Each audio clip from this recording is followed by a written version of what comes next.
This is not fun. You are too intense. Hey there, Net Best Buds, welcome back to the channel. As always, I'm Ray, this is Foxy, and today we're going to be looking at Sicario, Dave the Soldado.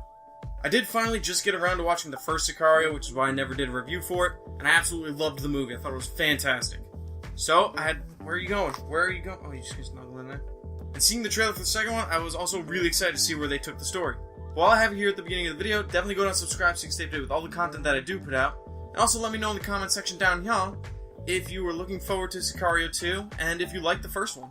If you do end up leaving a comment down below, you'll be entered for a chance to win a digital code for Sicario. It's floating over there in the, the pile of codes. Benicio del Toro and Josh Brolin return to the war on drug cartels. After a horrific event on U.S. soil, the government has declared the cartels are now terrorists.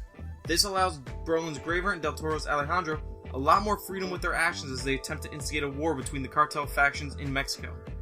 So Benicio del Toro and Josh Brolin return and give fantastic performances. I really liked them in the first one, and I was really glad that the new film focused on them again.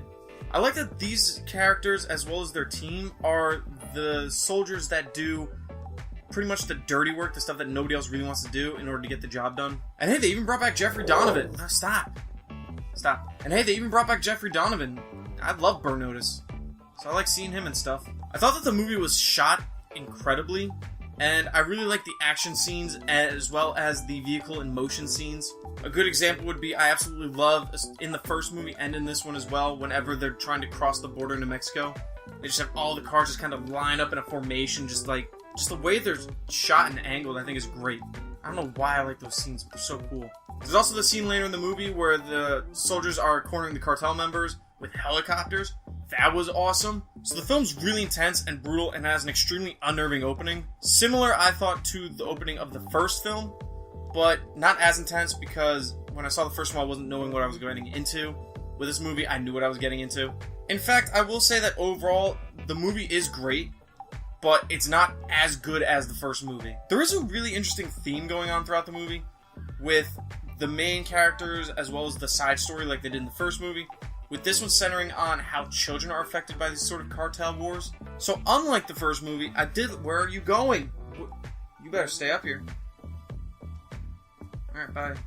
So unlike the first movie, I did like how in this one, not everything goes according to plan for Del Toro and Brolin. It was really interesting to see how they had to adapt to the new situations that arose and just deal with the consequences of those actions.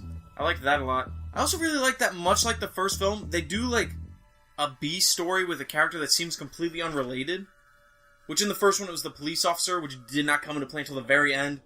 In this story, the character comes into play probably about at the beginning of the third act, I would say. And you can kind of see leading up to it where it's going to come into play, but it's not super telegraphed, which is good. One of my bigger issues with the movie is that it just sort of ends. It was kind of a weird conclusion, and again, the movie is pretty complex with a lot more going on, so I was a little more confused. Definitely need to pick this up on Blu-ray and rewatch it. Definitely when Amanda's not in the house, because she can't handle this. The ending also does kind of set up a sequel, which halfway through the movie, I was thinking to myself, man, they could make like a million more of these and I'd still watch them all. I'm so thoroughly entertained with what's going on screen. And I love the chemistry between Benicio del Toro and Brolin.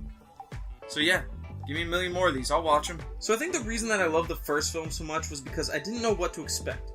With Day of the Soldado, I knew what to expect, but the movie still does not disappoint with plenty of intense moments, great gunfights, and a somber tone throughout that doesn't necessarily have you cheering for the cast, but more just wanting to see how far they will go. Sicario, Dave the Soldado gets an 8 out of 10. So I did see this last Saturday at 10 in the morning, 10:20 if we want to be specific, and I forgot how much I love day movies. Like, I just love going in there and forgetting what time it is and feeling like it's super late, because that's when people normally see movies. Getting out of the theater and being like, man, 12 o'clock, I got the whole day ahead of me. Just gonna waste it like I did today. Also, shout out again to the person in the audience who decided to crack open a cold one during the showing. He definitely smuggled that beer in because the theater I went to, they don't sell beer. So that was my review for Sicario, Dave the Soldado. Thanks again for watching, everybody. As always, it means a great deal you're continuing to watch the content that I do put out. Make sure to go and subscribe so you can stay up to date with all the content that I do put out.